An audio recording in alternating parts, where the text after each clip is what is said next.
Hello, everybody. Welcome to the Beyond Grad Show. Today I have Drum rolls. Soundarya Balasubramani, my friend, with me. We are going to talk about the endless pivots that she's taken in her life and what we all can learn from it.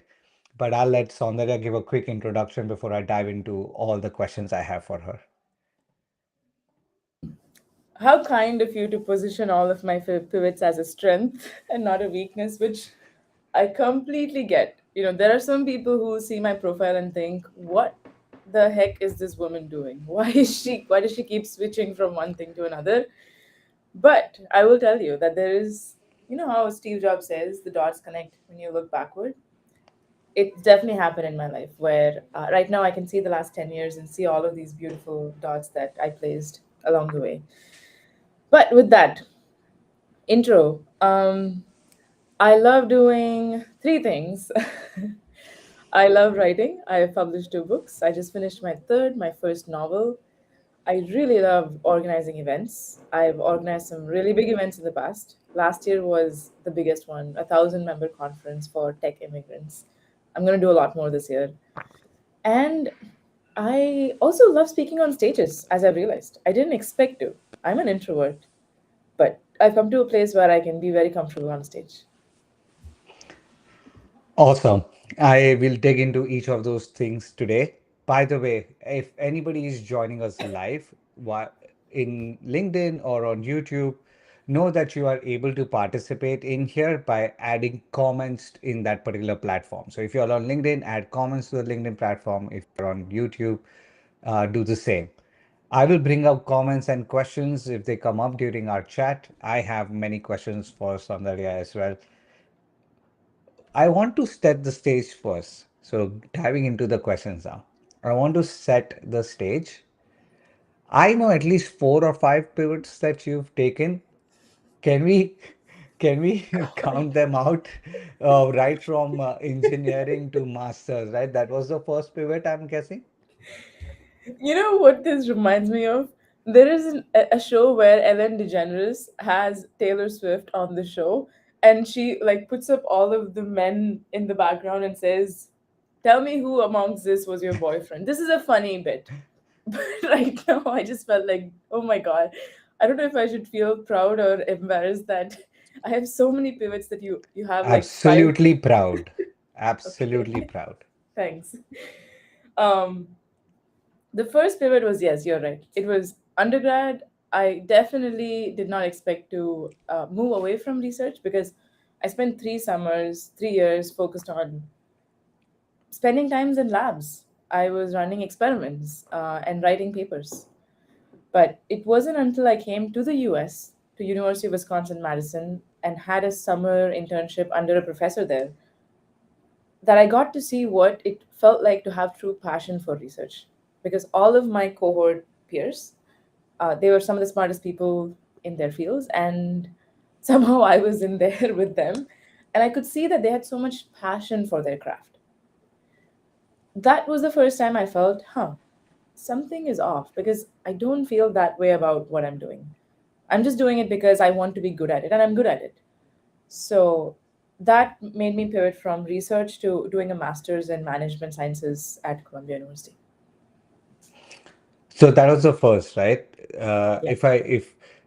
If So which stream did you change? So you said mention research, but I think you changed engineering fields as well, correct? Well, my degree was chemical engineering. My research topics were around like biofuels, renewable energy. It differed, but under energy engineering. I really thought I would do a PhD in that in my second and third year. But by the time it came to fourth year, I decided it's not the right thing. And then your master's was in? Management science and engineering. It's very broad, but Yeah. essentially it was a half engineering and half MBA degree at Columbia. And then that led you to Salesforce, which was what position? I think product manager, if I'm not wrong. Yeah, even that was a kind of a pivot because I thought I'd be a consultant when I joined Columbia. I was practicing heavily for these McKinsey, BCG, Bain interviews, but somehow I met a PM from Google who told me about what he does. And that was the first time I realized, oh, there is something called product management. And it sounded very similar to consulting in some ways for me. So I began to look into that. I got pretty deep into just tech. I was listening to How I Built This by Guy Raz every day and reading a ton of articles. So I became a PM eventually at Salesforce. Then let's talk about the next pivot. So you left Yeah. Salesforce. How many years into that was that? It took 2.5 years. Although I'll tell you, I knew within the first month that it's not Salesforce's problem. I just realized I don't want to be a corporate employee. Um, Hmm. Something about, I don't know, this is a bit abstract and woo, but I read Shoe Dog by Phil Knight when I was 24 or 23 years old when I joined Salesforce. And I felt this sense of, this job does not feel like it's my calling in any way. It feels like just a job. It feels like something I'm doing to make money. It doesn't give me as much joy or like excitement when I do it. So something seems off. So I began to feel that way from the first month. But it took 2.5 years before I actually did it. And there's many reasons why it took that long. We can go into it if you want. But that's when I quit my job to become a writer and entrepreneur of some sort. We have to take a pause here because this is a big change, right? So, very interesting how you try to appear for management consulting roles and interviews, but you then landed in product management. Somebody would look at that and say, oh, wow, Soundarya has figured out after talking to a few people that, okay, product management is the way you want to go. But within the first month, it clicked that you did not want to be somebody who did was in a corporate job. Now, a lot of people would not get that thought because you are so trained to become an employee. You are so trained to, oh, yes, I finally got the job after taking this big risk of coming to the US to study. How was it so easy for you to kind of get that realization? I know there is a big gap between realization and taking the step, but Yeah. getting that realization also, there's something, there was some switch that turned. I never thought about it, but the way you phrased that question, I realize it could be because I journal. I've been journaling Hmm. since I was 16 in some form. And because I journal, I, I know what I'm feeling verbally. I think a lot of us feel things, but we let that feeling go because we don't capture it. It's a passing cloud. It comes and then it goes. But because I journaled so much, and I had been writing since I was 16 years old as well, I knew what it's like to, or I knew exactly what I'm feeling at any moment since I would write it out outside of me. So, seeing those journal entries, it was very obvious to me that I'm not happy here. So, it could be that that could be a big part of the reason why I even realized in the first place. Um, the other reason is this is so sad to say, but man, I was living such a lonely life. I was alone most of the time in that first year out of Salesforce. I would go to work and then I would go to the park in the evening and read for an hour or two. I would go to the library right next to the park and sit and write or think or read again for 2 more hours. Get home, make pre cooked roti with pre cooked frozen vegetables and dal or something that I had back then, and then go to sleep watching some podcast.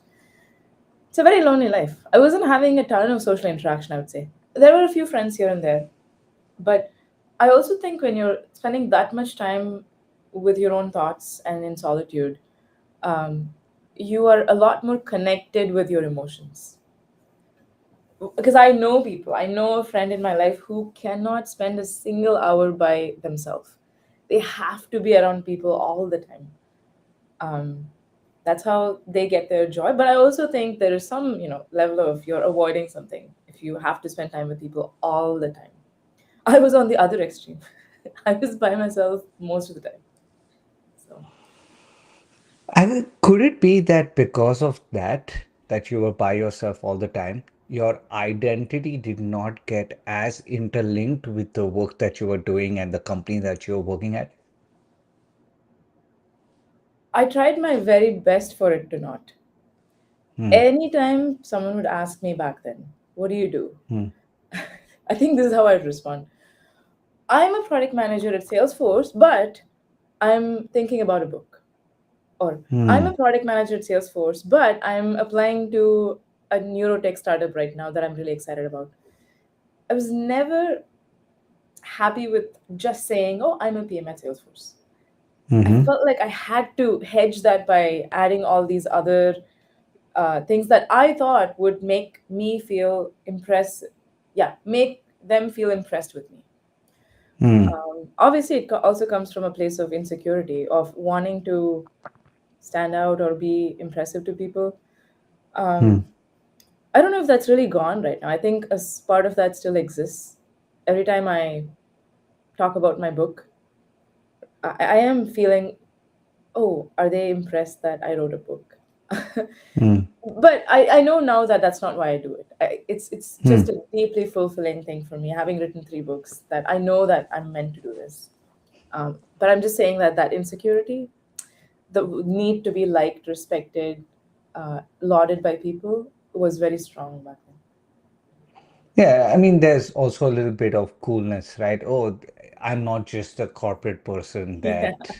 uh, that everybody is or everybody thinks that I would be.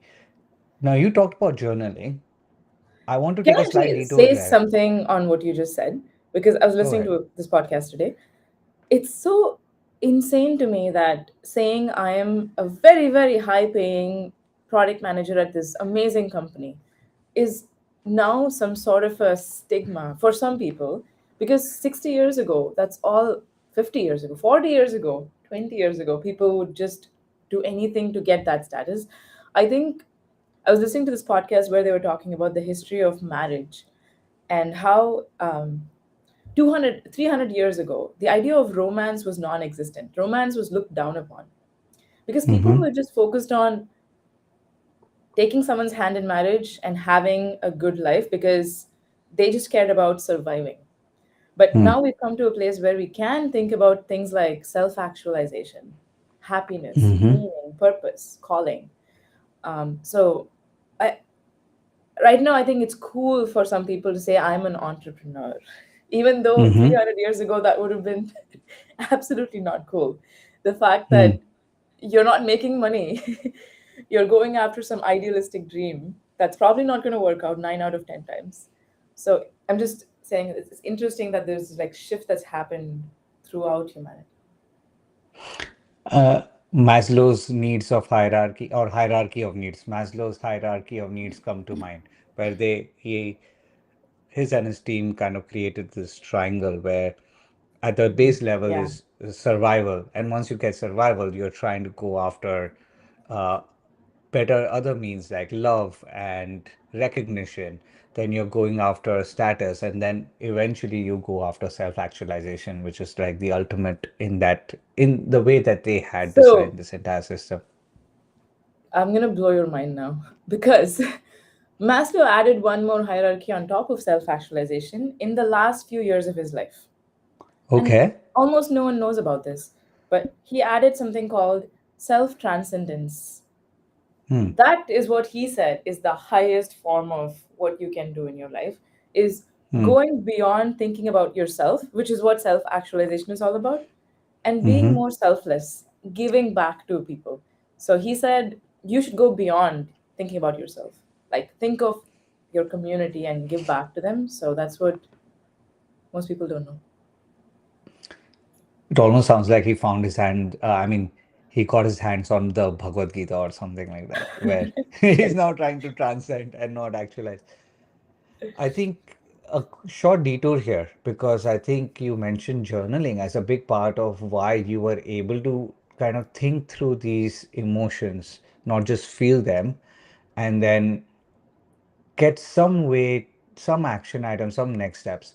If somebody has never journaled in the past, how would you say journaling as a habit, how should they begin? Hmm.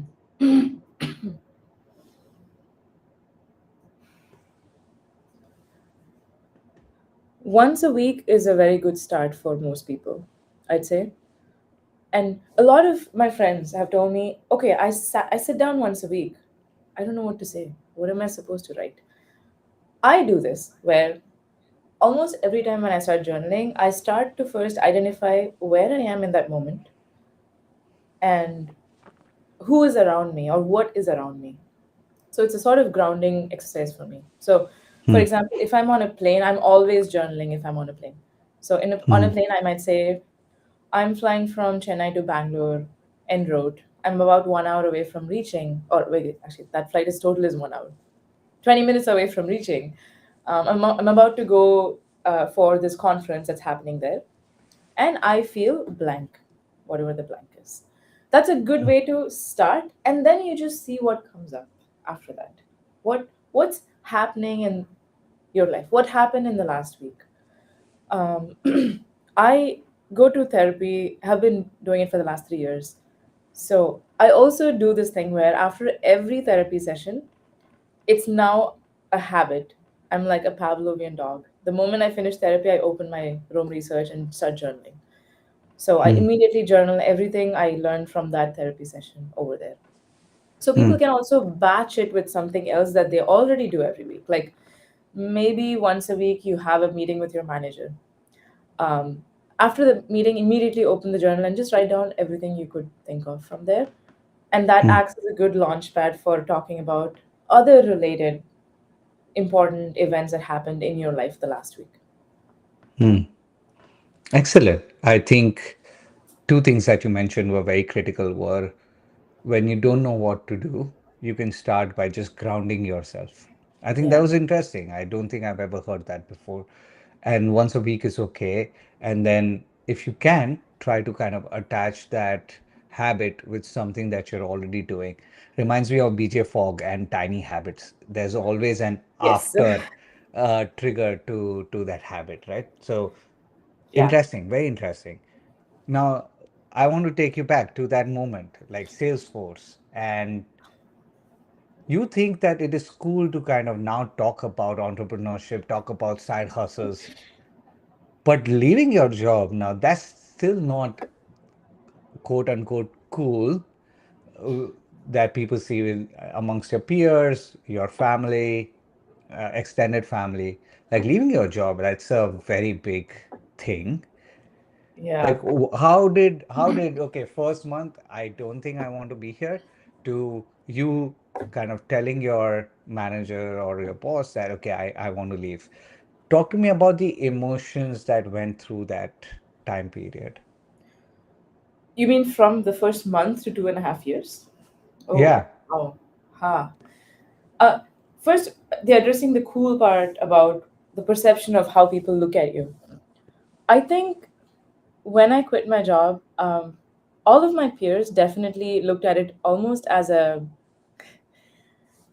escape hatch that they could also use one day. I'm not even Hmm. kidding.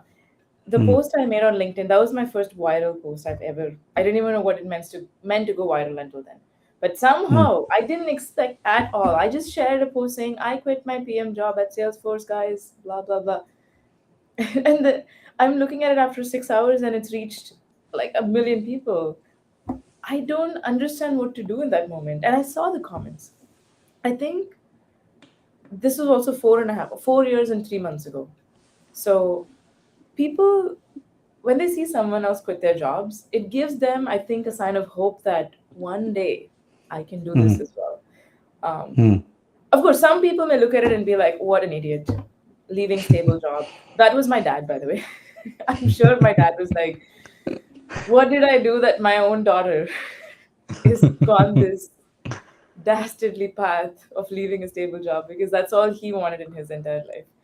So some people definitely thought it was stupid, but most people I could feel, I, for some reason, became a small sign of hope for them that they can also do this. And a lot of people in the last 4 years have told me, hey, I just quit my job, and like your decision influenced me in some way to pursue what I really wanted. So I think it's perceived more and more as cool these days. However, having lived the life of post quitting, it's not as cool as people think.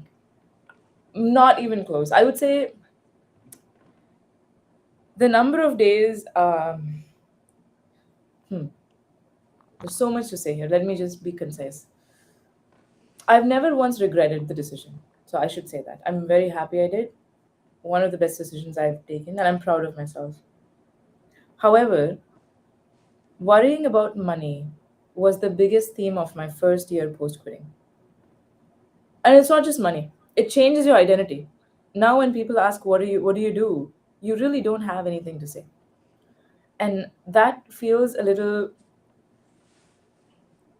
demoralizing. You start to think, what am I doing in life? I don't know what to say even to this simple question. So that first year was very hard. And because I've done more pivots in the last 4 years, every time I do a pivot, it's hard as well. We'll talk about that.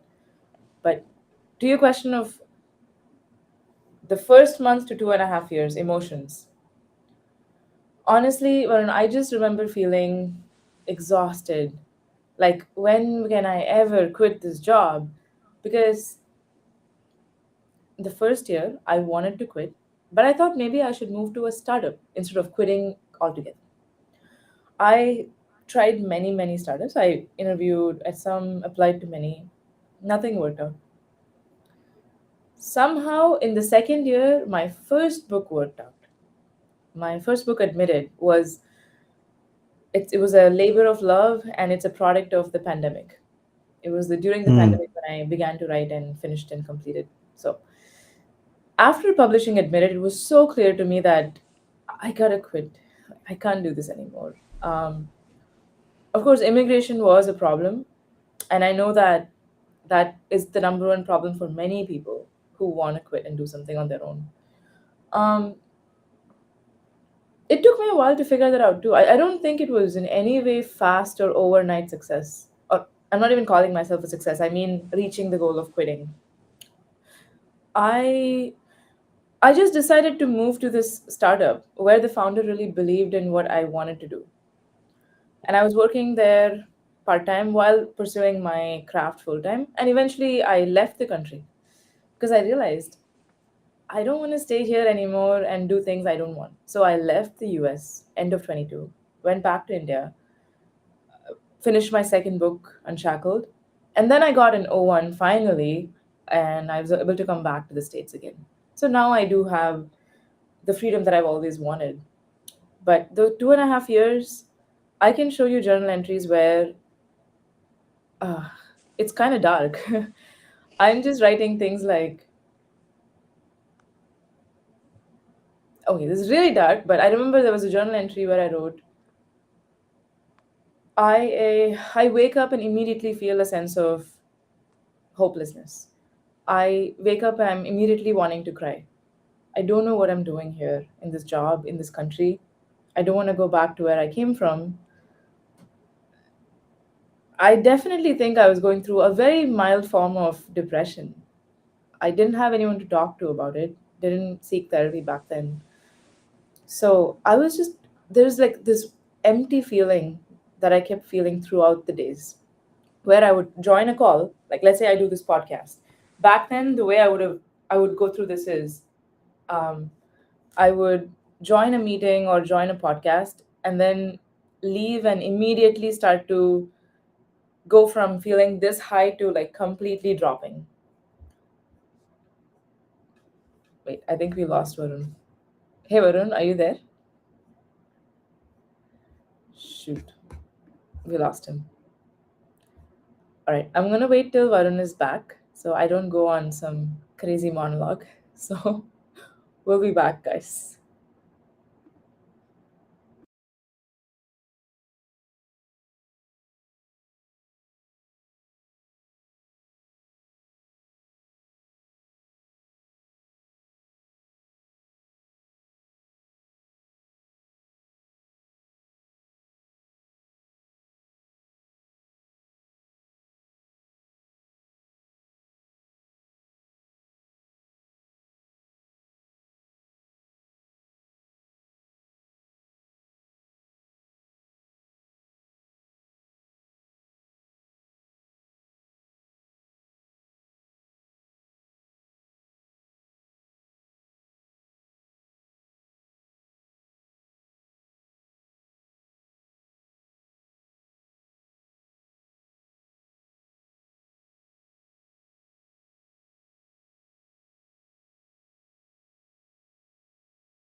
Hi, Varun. Hey, I think we are still. Sorry. Hi. Also, Hey, I Varun, think we are still live. I hope. Uh, I don't think so because Rajesh just told me that he can't see it on LinkedIn. It still says okay. starting soon. Huh. It says end stream, and I can actually refresh and see that is going on right now. There's a lag, but it's going on. Okay, Really? I think we are Okay. live. So let's continue with it. Cool, cool, Uh, cool. I was going on a crazy monologue after you left, but I stopped after a No, minute. dude, that was so good. I hated It's how, like at what point this live session ended. By the way, if there's anybody watching, and I think I see 9 people or 8 people here, please write in the comment. Just tell us hi and where you're from, and if you have a question. Even if you don't have a question, just say hi, so that we know that the live stream is going on and it's working. I want to make sure it's going on LinkedIn and YouTube, right? Because Rajesh says he can't see it on LinkedIn. Maybe it's on YouTube. Okay, let's. Let's figure this out. Man, I Okay. do not like these restream platforms. I've had the same issue where it didn't work for me as well once. Last 2 sessions, all good. Everything clear. I think, Ah, I'm your lucky charm. Great. yeah, you're my lucky charm. Okay, so what's happening here? It's going on, it's live on YouTube as well. So I think it should be live on Okay. both places. Okay. Anybody who's watching on LinkedIn, again, please, if you can help us by making sure that it's live by just commenting and saying that you're here. Cool. I think where you were was you were talking about how it was a dark time, uh, Yeah. Yeah. how you were feeling the moment you woke up. You were feeling a dread, you were feeling like a mini depression. But you did something impressive that we kind of glossed over, which is even during that time, you wrote a book called Admitted. Yeah. How did you get yourself to do that? Because if somebody is in a malaise, they don't want to do anything. Um, I see Sai here saying, "Hey, hi, I'm able to see live on LinkedIn. Awesome." Sai, if you Oh, have any thank question God. for us, I would love to take your question over here. That's awesome. Thank you, Sai. Um, This is I'm Sai glad you see it Srilekha, as. by the way. Oh, oh, Sai oh, Srilekha, by the way. not right. Sorry, Not we not also our have a friend Sai. mutual Sai, but hey, you're also our friend now. It's not live on LinkedIn, just FYI. Hello to both of you. Sorry, Rajesh. I don't know why it's Uh, not showing for we are you. trying. Rajesh, if you can refresh, hopefully it works. Let's see. But he's on YouTube, so it's all good.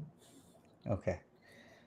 Um, Yeah, well, it shows if streaming. anyone is just joining, you're joining at an excellent time when we talk about depression. So join in. Great Thursday afternoon. So, right, you were Yeah, asking, you were saying, how were you still able to? Even in that situation, I think the massive thing that you did was you wrote a book. It was your side project. It was your way of experiencing what it would be like outside of your identity being tied to your 9 to 5. How did you do that? I think there's different ways to channel your sadness and your feeling of what is happening in life, what's the point of life, this existential crisis that you feel. I realized my way of channeling that is through it's a bit more productive than maybe someone else's, but it's still coming from a place of emptiness. It's the same Hmm. place. I, I think after a point, I also had days where I would, like I said, I would wake up, I'd immediately feel like crying, or I would get off a meeting with my manager, and then I would immediately start to feel this like anxiety of what am I doing here? I have to leave, I have to quit, what can I do? I was just so impatient and restless in the worst way possible. Um, Man, that year was so, it's like a black hole for me that year. I also know this because I journaled the least that year out of all of the last 8 years. I can see Hmm. the number of words on my journal, and I'm looking at it right now. 2018, 40,000 words. 2019, 39,000 words. 2021, 70,000 words. But 2020, 8,000 words. Hmm. So I literally only journaled when I was feeling down or sad. There is no happy memory from that year that I could see in my journal entries. I've gone through them a few times right now. So I just think after a while, even feeling depressed or feeling sad was exhausting. Hmm. How many days can you just lie in bed and cry, or lie in bed and just wonder what's happening? Hmm. After a point, you just feel, okay, I have to do something. So let me channel this energy into the book. Um, so I wish I could say how, but honestly, it was just a coping mechanism. And I hope no one is going through this right now who's listening to this feeling that I went through back then. If you are going through it, feel free to reach out to me on LinkedIn and share in a message. Maybe I can at least point you to some things that will be helpful. How can somebody be a bit more productive when they are sad and feeling out of it? What helped? Yeah, what Yeah. would you say? I mean, I know it's difficult for you might just come to me and say, look, that's just how my nature is or how I work. But if you had to look back now with Yeah. these renewed set of lenses that you have of all your experience that you've gained over the last few years, how can somebody feel sad about the moment that they are in, yet be productive? Actually, this may be hopefully enlightening for some. I went to a talk 2 days ago by a UC Berkeley professor who talked about the relationship between bipolar disorder and creativity. Or specifically, she was talking about mania, and creativity. So, mania or mania is this state where you go incredibly like high energy and then you drop down completely on the other side by next day. That's a very rough definition. But she said that there is a very strong correlation between people who are artists, some of the greatest artists of our time, writers, playwrights, musicians, artists, painters, all of them had some form of mania or bipolar disorder. So they would actually sometimes produce a lot more output when they're going through this than when they're in their more grounded state, although the quality of output is much better when they're in the grounded state. So it's not the Hmm. output Hmm. doesn't mean quality either. Hmm. So I think I'm just sharing that to say something interesting. Like if you think of some of the greatest people that we look up to today, they have gone through very tough times and maybe that helped them in Hmm. creating those great pieces of art. Hmm. So I would say that if someone is going through a very bad phase right now, my first advice is write down about it.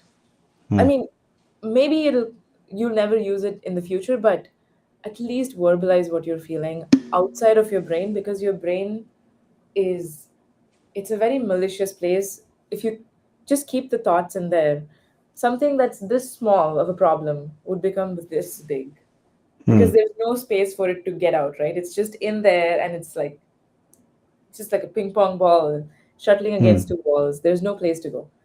So verbalize it, first of all. Um, I guess if you have a friend, definitely talk to them. But if you don't, which could be the case for some, I would seek therapy. I think my therapist has changed my life in many, many ways the last 3 years. I was just talking to Rajesh before this podcast that my therapist and I went through a pretty rough phase last summer when I was almost going to stop working with her because we had some conflicts and misunderstandings, but I pushed through. Thankfully, she pushed through. And we are in such a great place right now in a professional way that, man, I'm so happy I pushed through that phase. So seek therapy. It's not a bad word. It's one of the best things. One of the best calls of my week is the call I enter with my therapist. Even though I Hmm. end up crying in half of them, it's still, I walk away feeling like I'm 1% closer to the person I want to be in the future. So, journaling, therapy, and just asking for help. I'm saying this one more time. If anyone is going through a tough phase right now, feel free to message me. I'm a stranger to you.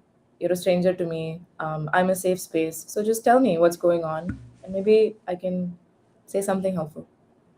Wow, that's an amazing call out. And thanks for offering that. Yeah. So I think, by the way, Abhinav mentions that these are some deep deep philosophical insights. philosophical insights. By the way, our normal conversations l- don't go as, I mean, they are just hilarious. Our normal conversation are just a Yeah. lot more fun. But I'm never interviewing Soundarya. This is my first time interviewing her.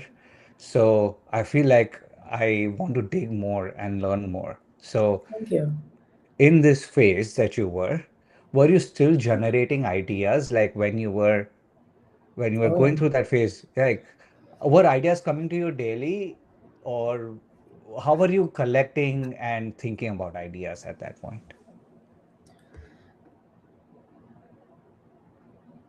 Yeah, they were. In 2020, once again, I also know this because I use Rome research to write down my ideas. Hmm.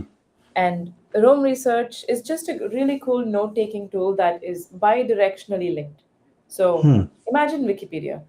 I go to a Wikipedia page on Indian history. From there, there's many hyperlinks where I can go to 10 other places. But it's very unidirectionally linked. It's not bidirectional. So I just jump from one to another to another. But with Rome, it was one of the first tools that was popular that introduced a sense of bidirectional because that's how our brain thinks. Hmm. So my Rome research now, I can share my screen and show it if that's easier than saying it This because is why we have like a good thing about Restream is yeah. we can share. Let's see. So I you see yeah, my okay. diary here, Pooja's diary. The last 7 years worth of journal entries are here. Hmm. And now let's go to this. This is the coolest thing ever for me to Oh show you. wow, that looks cool. So That looks cool.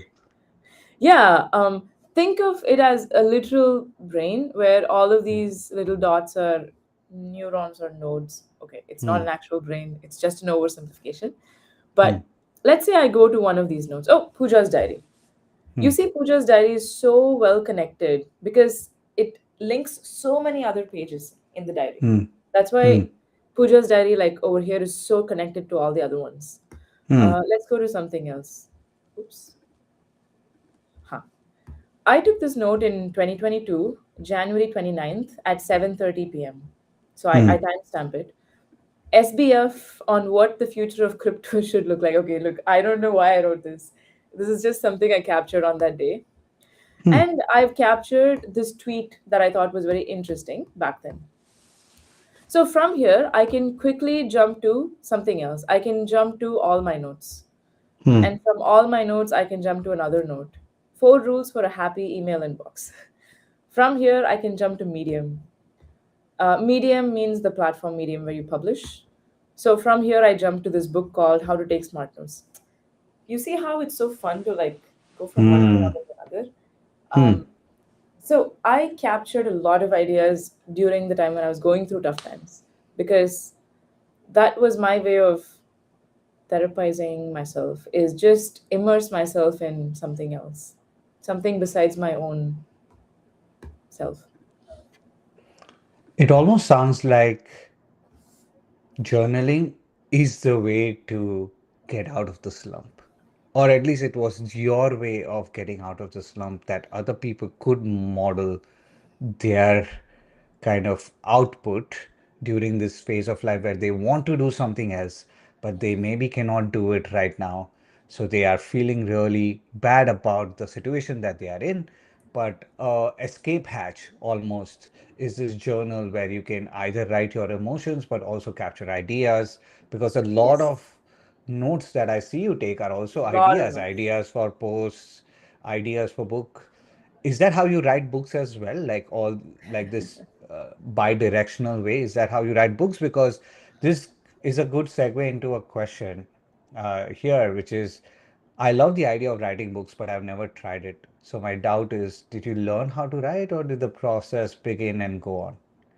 So, I mean, there are two different questions here. Hmm. One is, do you write your books the same way as you journal your way through your life? And then we'll take on this question from Sai. Hmm. Okay, I'll talk about my latest book, Thousand Days of Love, which is a very different project than anything I've written because it's a novel. I'll show you. For TDOL, TDOL means Thousand Days of Life. It's my stupid acronym for the book. Okay, I hope one day it becomes very popular. But Why is it stupid? because no one gets it. When I write TDOL, people say, "Oh, what is TDOL?" I'm like, "No, it's TDOL." But uh, We'll get there. We'll get yeah. there. This is how I wrote T-Doll for almost 3 years before I began writing the book. So to Hmm. Sai's question, or Sai asked, right, the question, Yeah, yeah, yeah. you can see T-Doll was initially a book inspired by Rajesh, who I've talked a lot about online. I thought it would be nonfiction. Eventually, it became fiction on the way. But Hmm. you see how, for the development, I had taken down so many ideas on different dates. See, Mm-hmm. I know the exact date when I first thought this could this be a novel. So Hmm. look at this. All I wrote is, I had another thought. How about make this a novel by creating two characters in place of us both? This way, we Hmm. will be able to penetrate the minds of both characters. I'll also get to play more by adding more flavor to the characters. However, this would be a big challenge because I've never written this before. That's all I wrote. So cool. By the way, does Um, Rome add that keyword in that novel, or is it you, no, I or is added. it the I tie? added. Okay, okay, okay. So I just there is added this some, like novel. yeah, there's some collating essentially that you need to do to kind of for everything to make sense. Or another one like Tuesdays with Mori. I just Hmm. purchased Tuesdays with Mori to read again. Every sentence on the Amazon page speaks to me. So I wrote down something around that. Another day, for example, title and subtitle ideas. Thousand Days of Love or A Thousand Days of Love. And I Hmm. wrote some subtitle ideas. A man at the dusk of his life shines limitless light on the dawn of a young girl. Terrible subtitle. I'm not going to use that. But ideas. So I would capture so many ideas and date them. Hmm. And this was, I think, the most helpful. Like, oh, so many lessons that Rajesh taught me over the years, I've captured Hmm. over here. Um, so I think I was writing the book for 3 years before I actually wrote the book. I Hmm. was just capturing so many, like, look at the number of ideas I'd captured, my thoughts on Rajesh, his pain, his joy. I mean, oh man, it's been a while since I saw these things myself. I'm just like, oh, I did all this work for this book. I can't believe it. Is this part of your journaling, or is this like this is not part of your daily journaling? It's just part of you writing notes whenever something comes to Just your mind. notes. Yeah, Okay. literally, I would be walking down the street and I'd get an idea and I would immediately open Rome and capture. Or I would talk to a friend. And the friend Mm-hmm. might say some one sentence that I absolutely loved. So I'd be like, Hmm. let's put this somewhere in the book. I don't know where, but we got to put this somewhere. So Hmm. I'm an obsessive note taker. That's why I think Hmm. I became a writer because I would, yeah, I take notes obsessively. You know who that reminds me of? It reminds me of Ryan Holiday, the author of The Obstacle is the Way. He That's a good, writes yeah. like these index cards of like he'll read a book, and from that book he'll take index card notes, and then he would Mm, always give them a theme, and he would put them in this like fireproof suitcase of his. And that just that exercise has enabled him to write all the books that he has written so far. I think it is a Robert Greene idea originally, and he was Robert Greene's apprentice. So I think that right. it has come through that way. Actually, I can tell you the origin. I don't think it's Robert Greene. It goes Okay. back to Nicholas Luhmann, who in the 1930s was one of the most prolific authors or writers of all time. He had Hmm. written some 70 books, 400 journal articles, and such in his lifetime, and produced some really good body of work. He is the one who began doing this index card writing. Hmm. One idea on each index card, and then he Hmm. would mention in this index card that this is related to this other index card.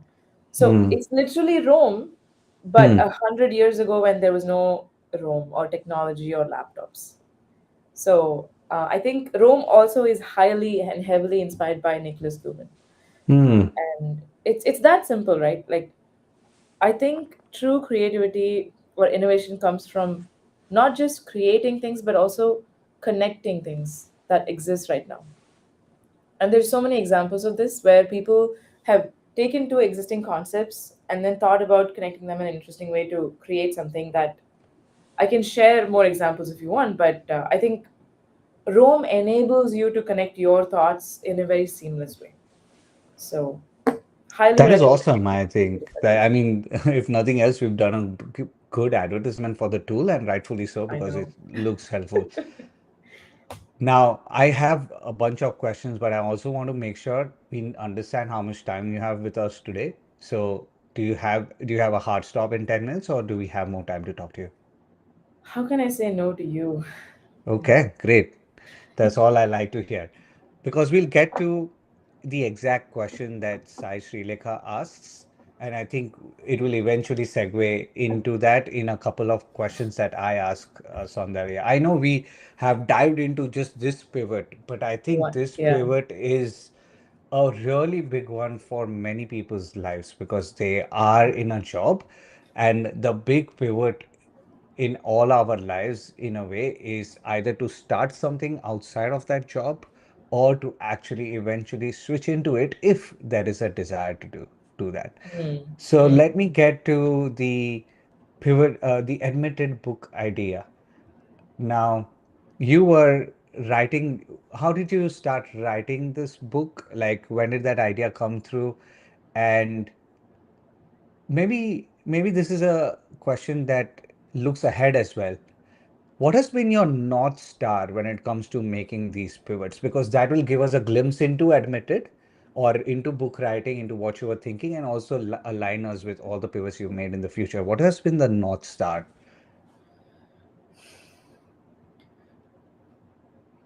Let me take a crack at answering the North Star question first. I think that's a Yeah. really, oh, it's such a good question.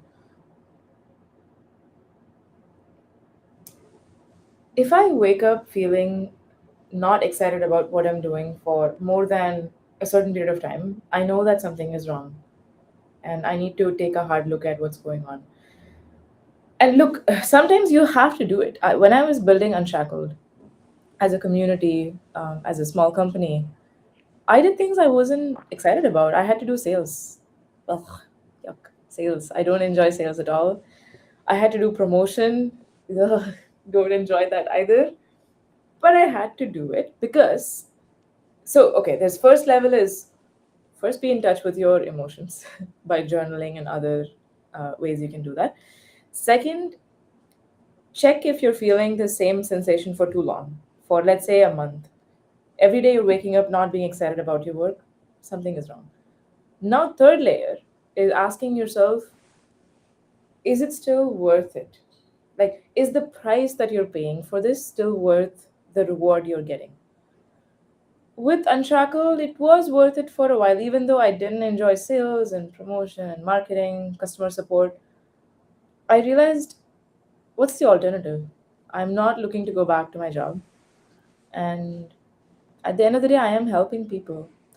So it was just enough that I kept doing it for some more time.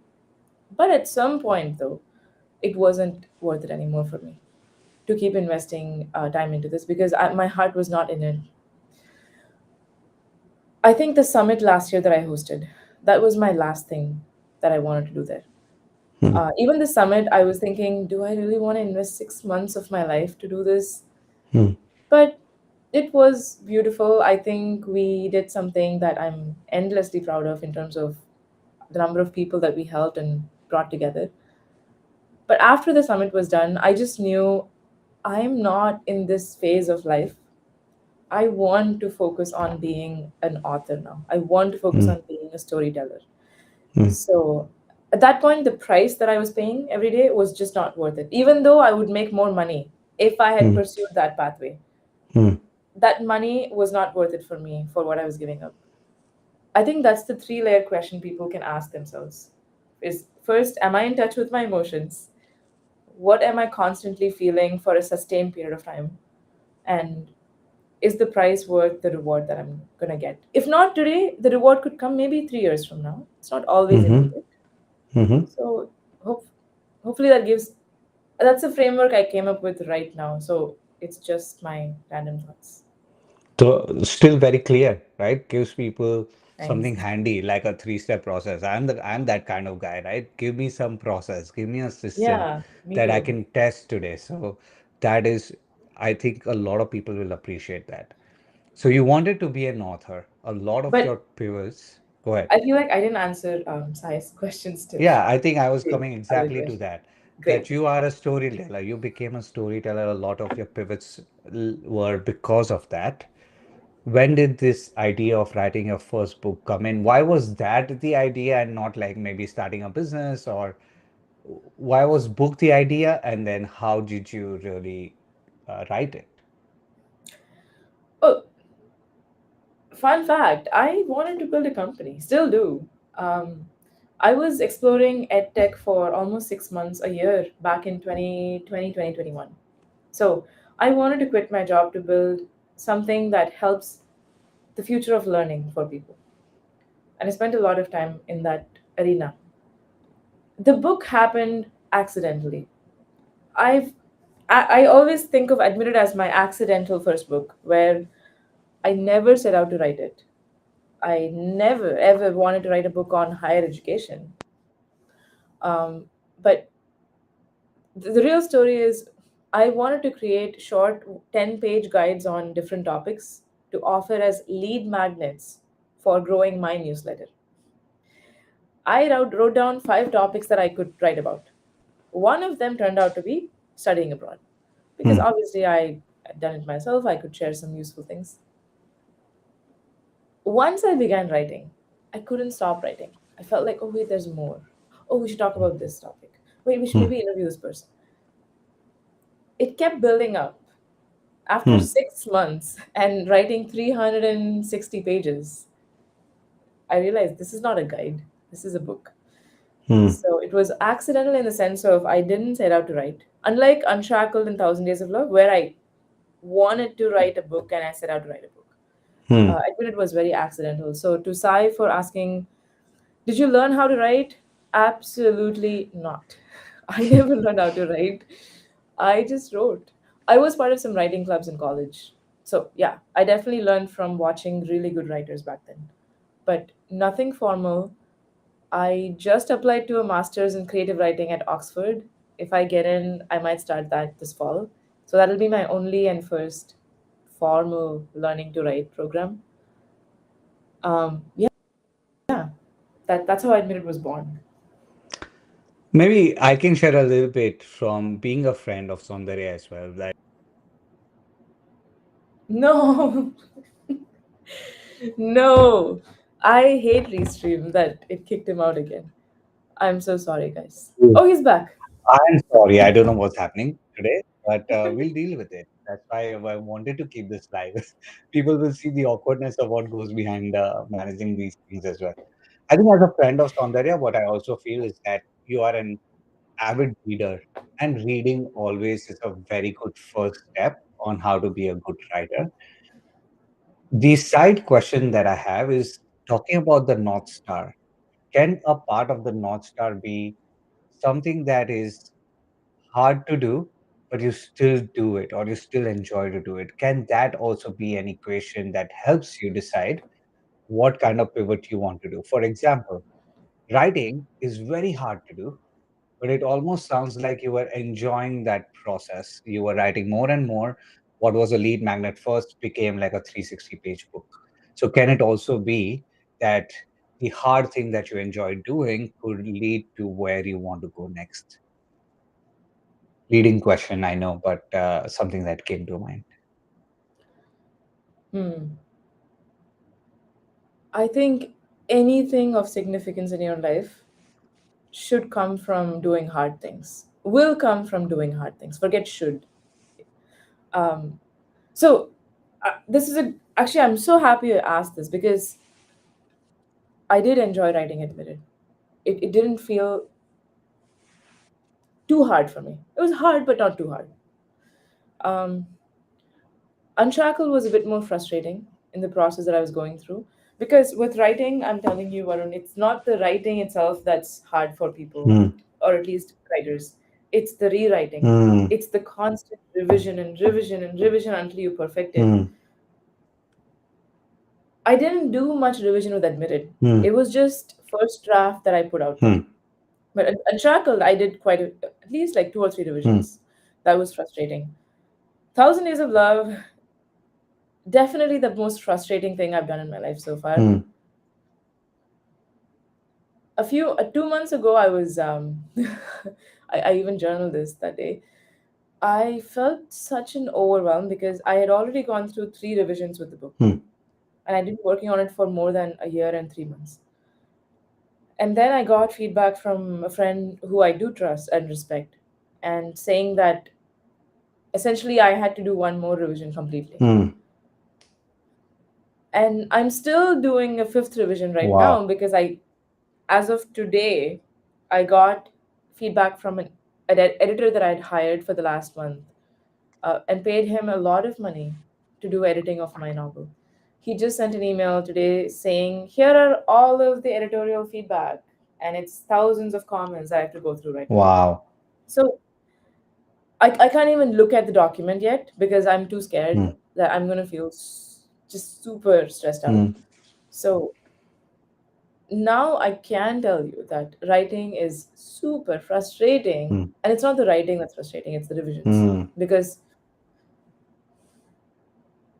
I'm thinking of a very good analogy here that will help people understand this. Hmm.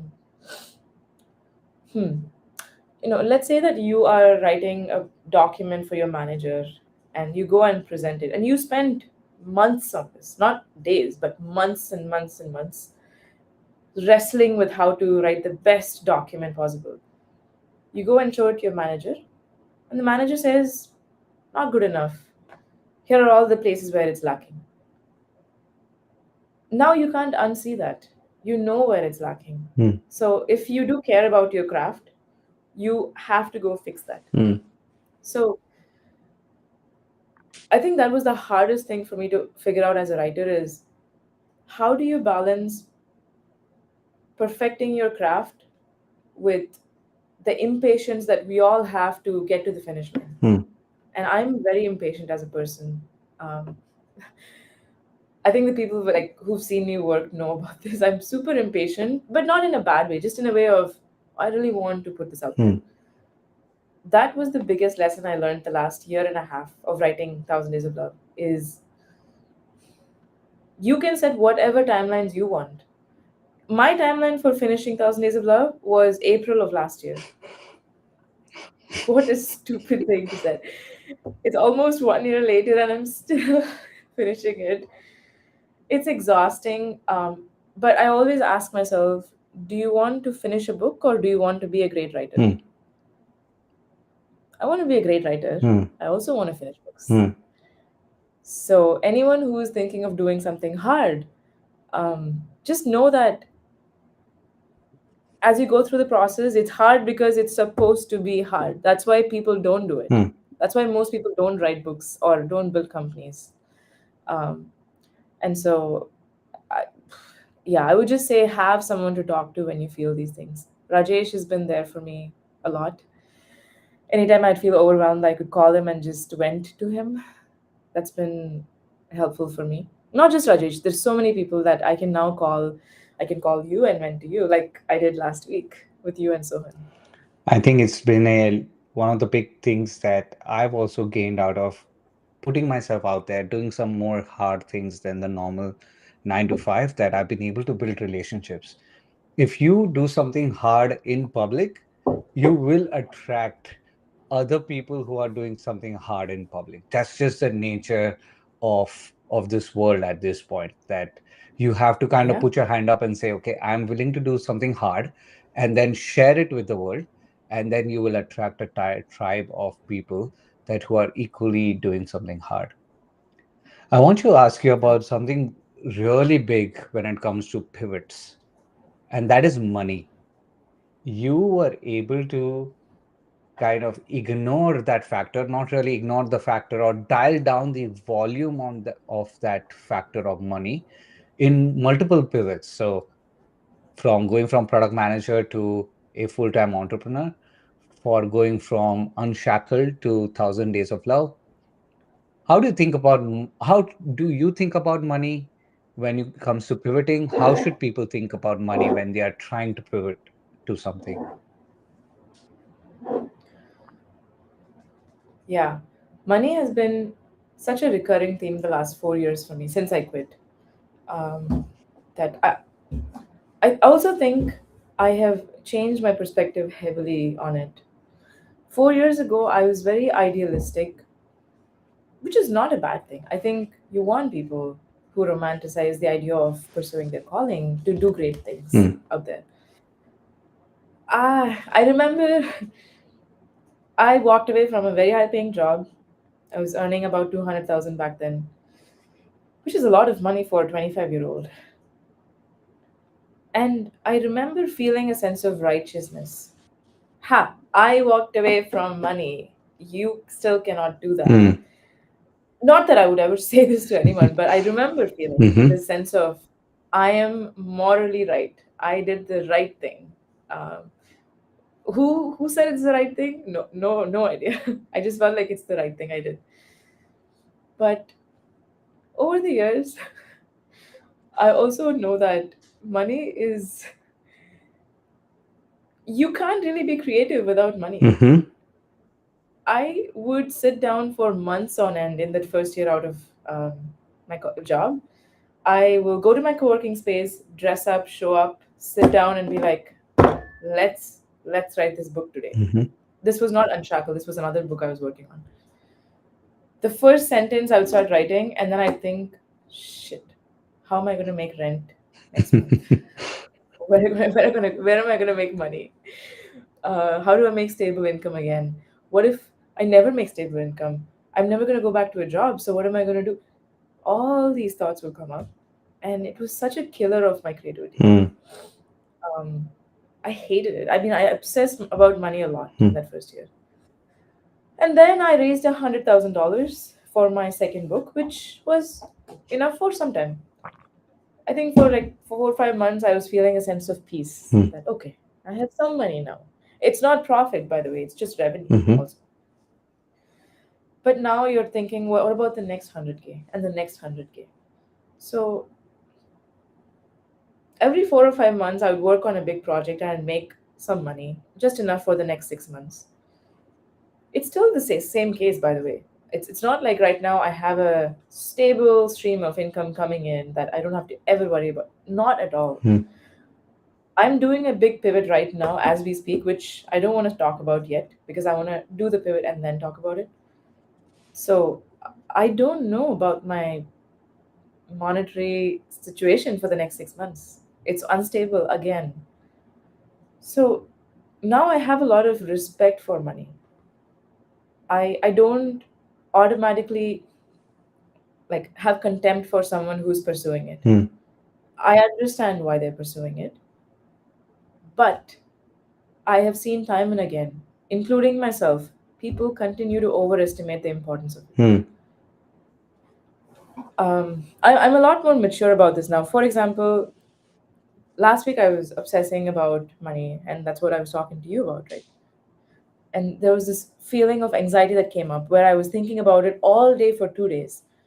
And then I realized, what am I doing? I should time block 1 hour a week. In that 1 hour, I will sit and worry about money and think about how am I going to take care of this. But outside of that, no, I'm not going to worry about this. Hmm. It's not that I'm going to be on the street. I have saved enough money. I have invested in things. Worst case, I will figure out, ways to take care of myself.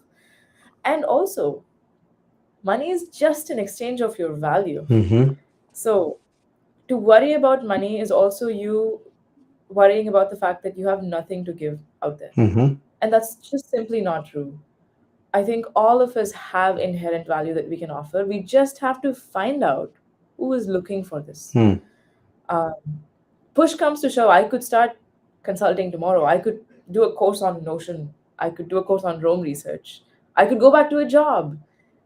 So I think my advice to anyone who's think like obsessing about money is there are a million ways you can go out there and make money. You have inherent value. Believe that first. Because if you believe that, you would stop worrying too much. And so now I've come to a good place in life where I have a certain goal I have for myself in terms of how much I'd like to make in a month consistently. But I will never prioritize money over my craft. Never. I don't think I have in the last few years. Um, I will always focus on my calling of writing, um, and continue to do that.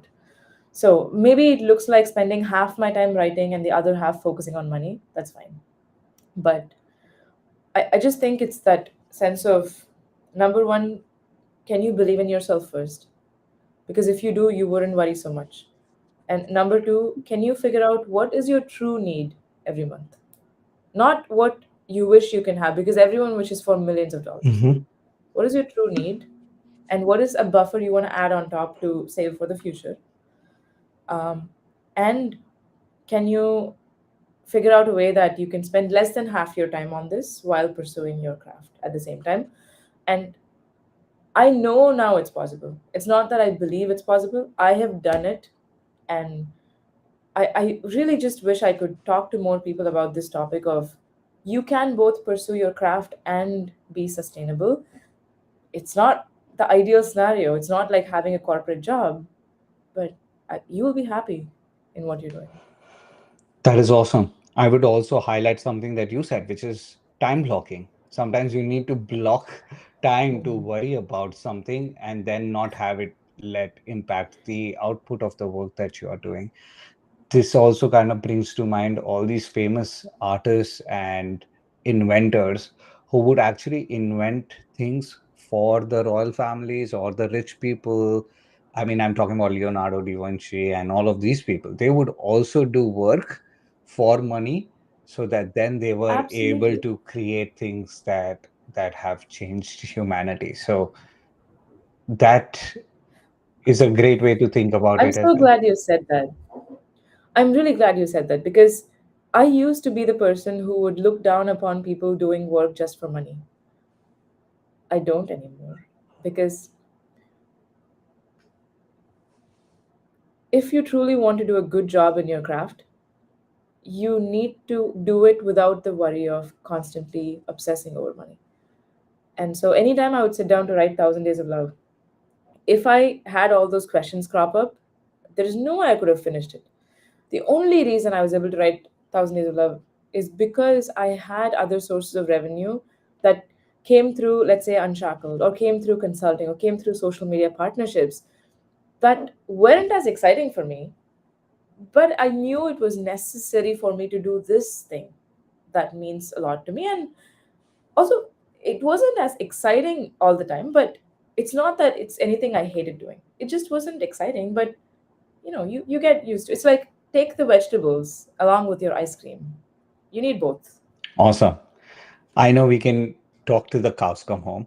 This is fun. I have a few kind of rapid fire questions, but before I have that, I Yeah. want to give you an opportunity to promote something that you are doing right now. Oh, What are you doing right now always. that you want the world to know? There are some things in the background that I can't share yet, but for now, the world knows hopefully about Thousand Days of Love, and I will launch pre-orders in 4 or 5 months. So I just want people to know that hey, this is coming. Thousand Days of Love, T-Doll. Remember.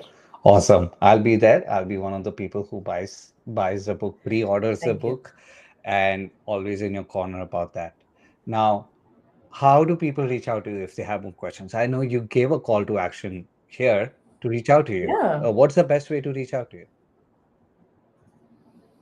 I am quite reachable, I'd say. I once a week I check messages across different platforms like email, LinkedIn, Instagram. Sometimes I check in the middle of the week as well if there's an urgent thing to respond. But you can email me. That's the best way. My email is readily available on my LinkedIn and website. So they can go find it there. Awesome.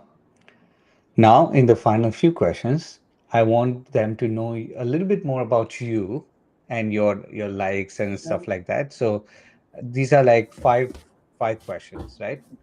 One is your favorite movie. Which language? Any, Like any. Go ahead. English? Give Oh us no. one in each. The movie that always makes me feel happy in a good way is The Blind Side. I love that movie, by the way. It's such a beautiful movie. It makes you feel so kind and compassionate. In Tamil, recently I watched Anbe Sivam, similar theme, Okay. right, with my mom. I love that movie. Uh, Hindi, I really haven't seen many movies, but it's definitely going to be one of Amir Khan's. Probably Tare Zameen Par. By the way, not a lot of people know, but Soundarya sings very well. Like she knows many Hindi songs as well. We were singing that on our drive to Marine Drive. If that's if you can imagine that, people in Bombay will be able to imagine it. That me, Sohan, Oh Soundarya in a God. car, Soundarya singing Hindi songs. That was fun. Oh my gosh. This is, by the way, I should just say that if you ever want to make me really happy, you just have to say that I sing well because, uh, thank you so much for saying that. Even if you didn't mean it. Thank I you. meant it. Maybe it was also the relativity that was in that car in relation to. Yeah. But anyways, it was awesome. Go to cuisine when you're going out to eat. Indian, Indian, Indian Okay. forever. Wow. Okay. Yeah. I know you love reading books, and I'm going to push you to give me just one book that has been very influential for your life. Okay, I'll tell you one book that influenced my writing is a book called On Writing Well by William Zinsser. Beautiful book. Okay. Anyone who wants to read. Cool. Couple more questions. One, the couple more, one of the couple more. Uh, do you believe in God? I don't think we ever talked about this. Do you believe in God? Oh wow. Uh, I don't know enough to answer the question, is my real answer. I don't want to say I'm an agnostic, which is the cool answer people gave 10 years ago. But I just don't think I know enough to answer that question without some sort of arrogance. So I would just say I believe that there is a higher power. I don't follow superstition though. Okay. Very well. Last question. There are people who are going to watch this, right? They are watching it live, or there are going to be people who are watching the recording. I want you to give them one challenge that they can do based on the theme of pivoting. One challenge they can do Oh, should not take more than 2 hours in a week. Like, it should not take more than 2 hours. It can be just something to get them started. What would that challenge be and why? I'll tell you a challenge that will take people 1 minute to do Okay. is open your phone, go to all the social media apps, delete them. That's my challenge to people. I think I deleted my apps 6 years ago and I've never looked back on my phone.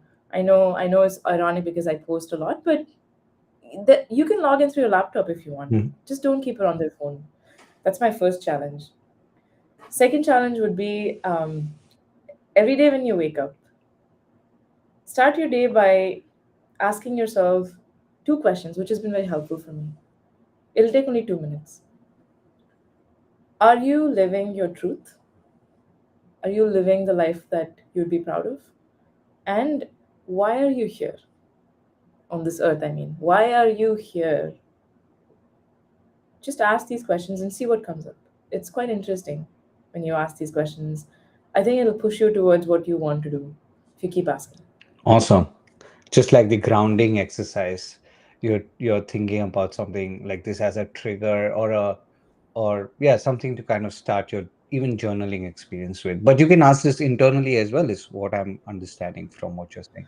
You don't have to write it down. I honestly just ask it in my mind and I answer in my mind. There's no verbalizing of this. Cool. There is a question already, but I think we I'll ask this person to kind of share that question with you via email.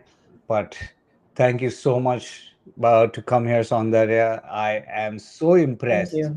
I mean, the pivots are no joke, and then multiple pivots while finding success, while staying true to yourself, while having friends and building new relationships. Hats off. Uh, I am hoping that people can see a lot of what you have done behind the scenes, the things that are the iceberg that is under the water. And this was awesome. Thanks for sharing everything that you have shared with us today. Thank you. I just love podcasts, and I mean, if it's you, then I love it even more because it gives a great chance for me to reflect on life. Like you've given me a big gift, so I love, love, love doing podcasts. And yeah, anyone who's listening, feel free to reach out if you need help. And Varun, thank you so My much. pleasure. You're amazing. Bye, everybody.